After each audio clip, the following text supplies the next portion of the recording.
बंगाल की खाड़ी में एक बेहद खूबसूरत जगह है सुंदरबन, लेकिन उतनी ही खतरों से भरी हुई भी। दिन रात के संघर्ष में उलझे रहते हैं यहाँ के निवासी, पर हिम्मत का दामन इन्होंने नहीं छोड़ा है। देखिए, एक बेमिसाल खूबसूरत जगह, पर उतनी ही खतरों से भरी हुई भी।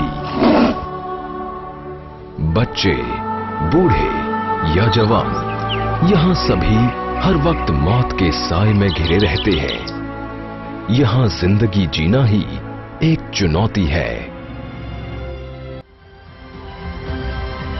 शहरों की आपाधापी, तेज रफ्तार से दौड़ती गाड़ियां, मानो हर कोई एक दूसरे से रेस लगा रहा हो, एक दूसरे से संघर्ष कर रहा हो।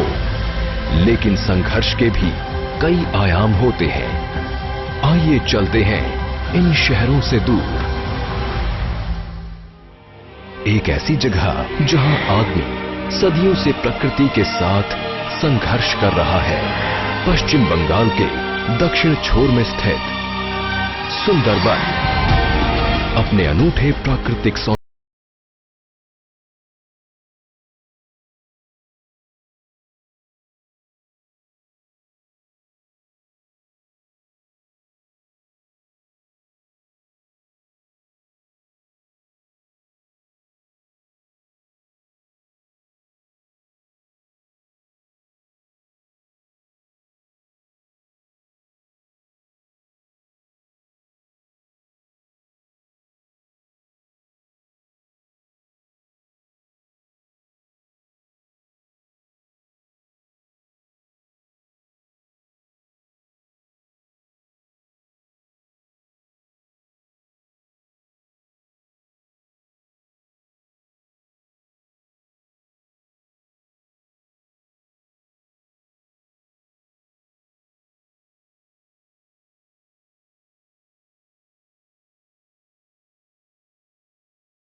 ये हैं सुंदरबन के मैंग्रोव के जंगल।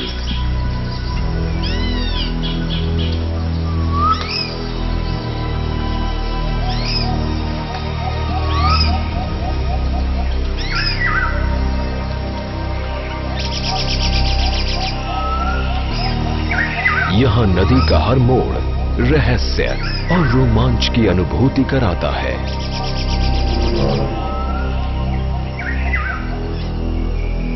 सुंदरबन के मछुआरों पर ज्यादातर बाघ के हमले इन्हीं जंगलों में होते हैं। नाव चलाने वाला ये नवयुवक बम्बोला इस बात को अच्छी तरह जानता है। कहीं दूर से आती बाघ की आवाज उसकी मौजूदगी का एहसास करा रही है। अब यहां से जल्दी निकलना ही ठीक है।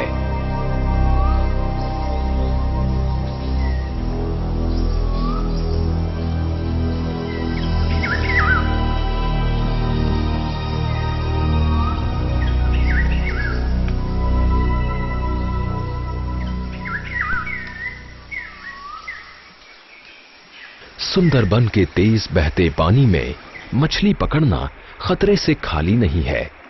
बहुत से मछुआरे यहां पर छिपे सॉल्ट वाटर मगरमच्छों का भी निवाला बन जाते हैं। सुंदरबन के सतजलिया द्वीप के एक कोने में बसा है दयापुर गांव।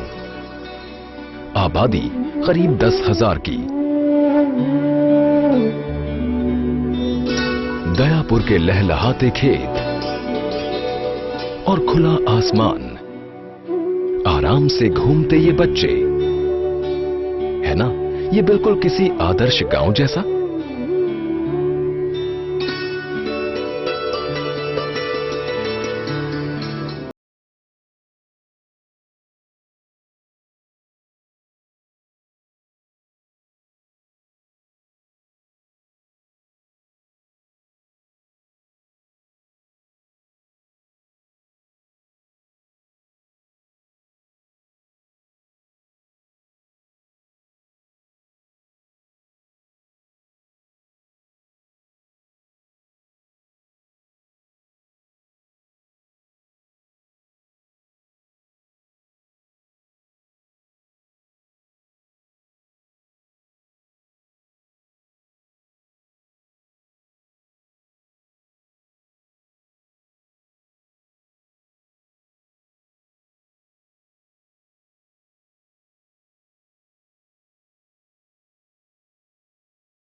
छटने का नाम नहीं ले रहे हैं। और यही वजह है कि प्रशांत मंडल आज अपने पूरे परिवार के साथ खेतों में दिन रात काम करने को मजबूर है।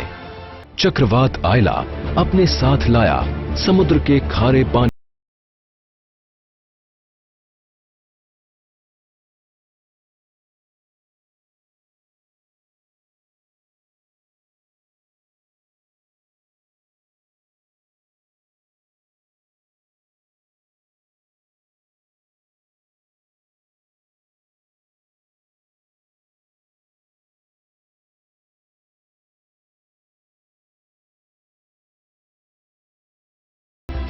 आयला होने को आगे जो चावल होता है उसमें ज़्यादा होता है और उसका बाद कम होता है।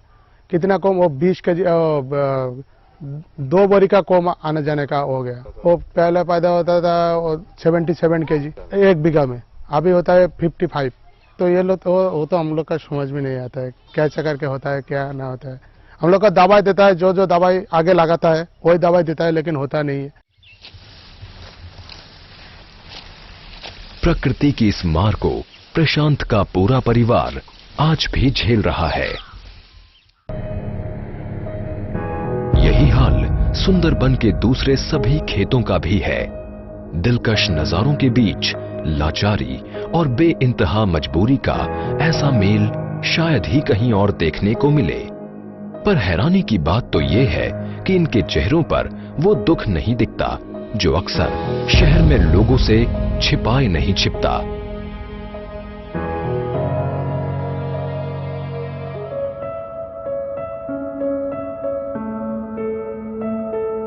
पशुपालन पर भी सुंदरबन के निवासी बहुत हद तक निर्भर हैं। साथ ही बत्तखों और मुर्गियों पर भी, लेकिन ये सब इनके अपने इस्तेमाल के लिए है। इनका वो व्यापार नहीं करते।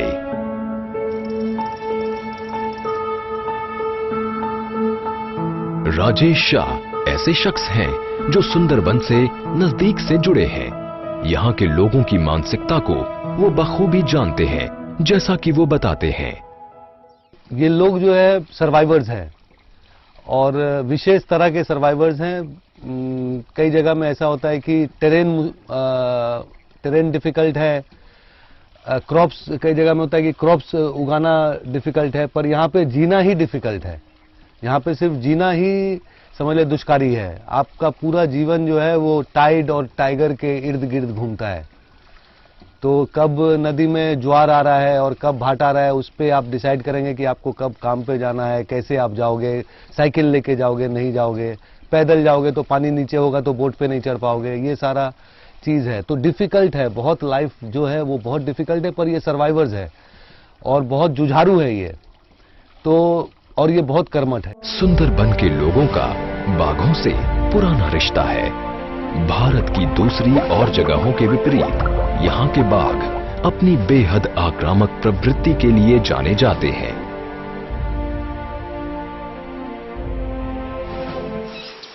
ज्यादातर ये बाघ मैंग्रोव के जंगलों में ही रहते हैं, लेकिन अक्सर वो इन द्वीपों के खेतों में भी आ जाते हैं और यहाँ खेतों में काम कर रहे लोगों से इनके टकराव की पूरी आशंका रहती है।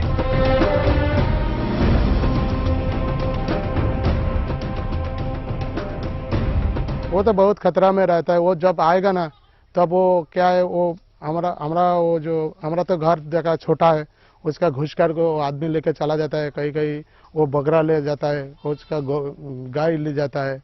ऐसा बहुत भयानक से हम लोग को बचा है।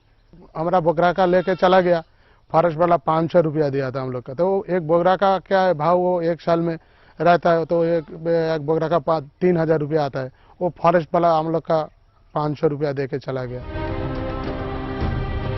हर साल सुंदरबन में 50 से ज्यादा लोग आदमखोर बाघों का शिकार होते हैं, पर ये तो सिर्फ आधिकारिक आंकड़ा है। बहुत से लोग वन अधिकारियों की आंख बचाकर भी मैंग्रोव के जंगलों में घुसते हैं, जैसे कि ये नौजवान जो यहां केंकड़े पकड़ने आया है। अपनी जान हथेली पर रखकर।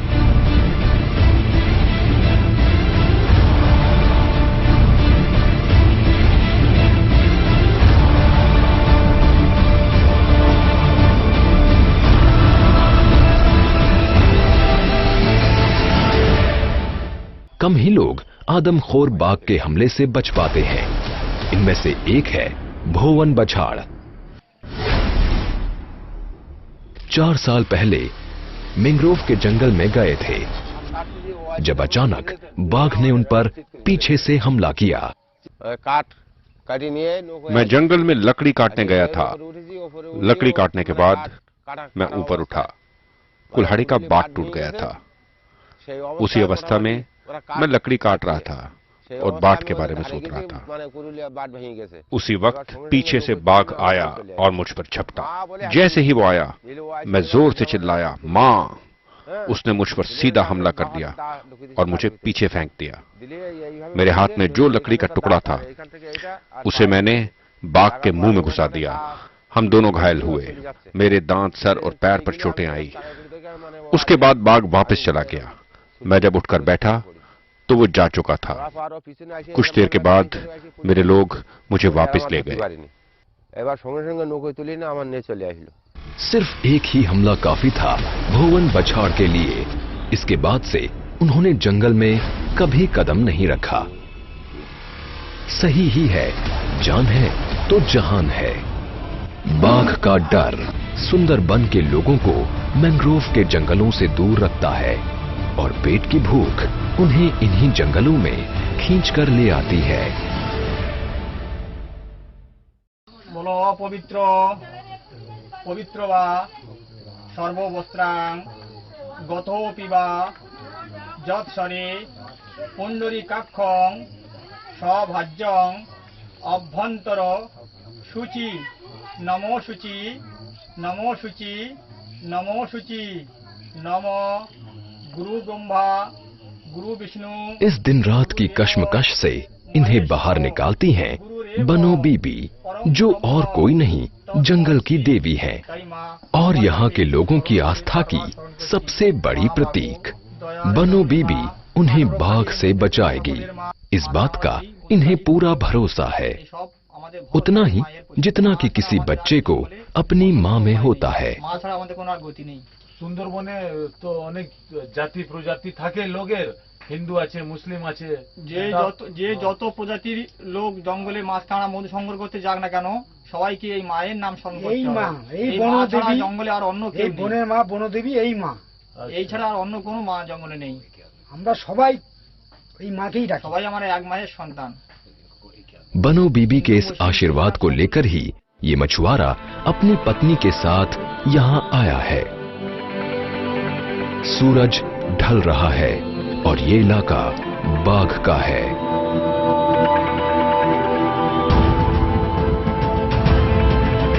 इस लंबे जाल को इन्होंने मिट्टी में दबा दिया है, इस उम्मीद के साथ कि ज्वार के वक्त पानी इसे ऊपर उठाएगा।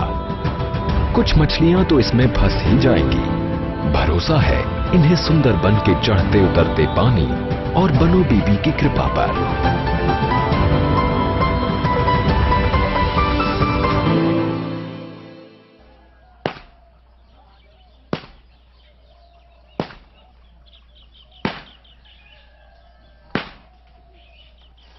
2010 के चक्रवात आइला ने सुंदरबन के हर नागरिक को बुरी तरह प्रभावित किया।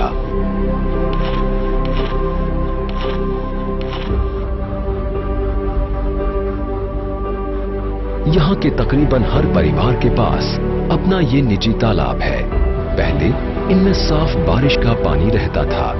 यहीं इनका मछली पालन होता था, जिससे पूरे घर का गुजर बसर हो ही जाता था। लेकिन चक्रवात के बाद इन तालाबों में नमक ऐसा घुसा कि खारापन जाने का नाम नहीं ले रहा है।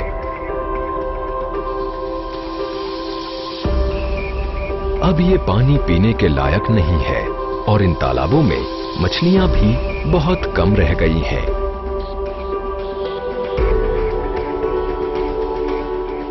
वो जो तालाब आता है वो छोटी छोटी मछली आता है, उसका भाव 1 केजी का 400 रुपया। तो क्या है, उसका वो 1000 रुपया आएगा। 1 केजी में 1000 मछली आएगा। तो इसमें 15 केजी हम लोग पालन करता है, उसका खाना पीना देना पड़ेगा।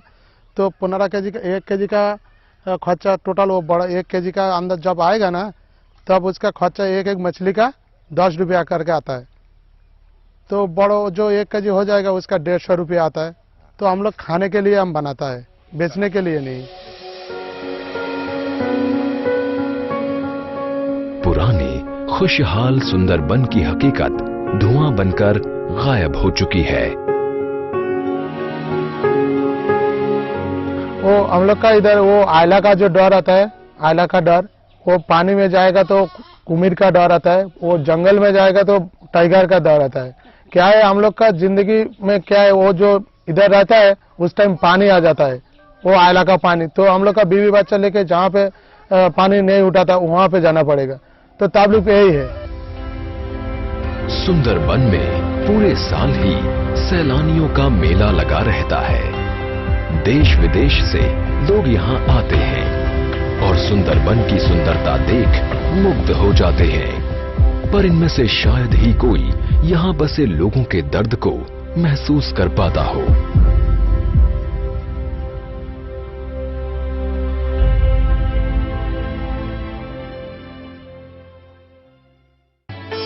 प्रशांत मंडल बताते हैं कि कैसे आयला ने उन्हें और उनके परिवार को मौत के मुंह तक धकेल दिया था। 10 घंटे से ज्यादा ये लोग पेड़ों पर चढ़े रहे। इनका ये पुराना घर टूटकर जमीन पर आ गिरा। 2013 में प्रशांत ने ये पक्का मकान बनाना शुरू किया। इन्हें अब प्रकृति पर ज्यादा विश्वास नहीं रहा है।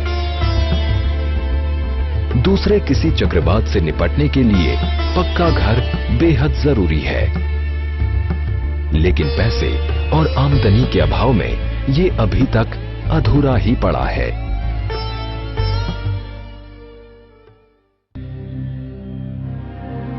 शाम होने को है और दूसरे दिनों की तरह आज भी प्रशांत का पूरा परिवार खाने पर इकट्ठा हुआ है। बातें हो रही हैं कि कैसे अपने भविष्य को सुधारा जाए। वो मेरा बच्चा है, बच्चा को क्या है, हम 10 क्लास पढ़ता है, उसका और उच्च पढ़ाना चाहिए हम लोग का। वो उसका बाहर जाना पड़ेगा, बाहर ले जाना पड़ेगा। ऐसे हम लोग का गरीब आदमी है, क्या करेंगे, मेहनत करके खाएगा, उसका पढ़ाएगा, लेखाएगा, बहुत ऊंचा से ले जाएगा। है ये हैरानी की बात है कि ये परिवार अभी भी पूरी तरह से निराश नहीं हुआ है। प्रशांत ने ठान लिया है कि अपनी बेटी को पढ़ा लिखा कर बड़ा करेंगे, उसे चक्रवात आयला जैसी किसी और मुसीबत का सामना करने लायक मजबूत बनाएंगे। इतना मजबूत कि ये बच्ची बड़ी होकर हर चुनौती का सामना कर सके।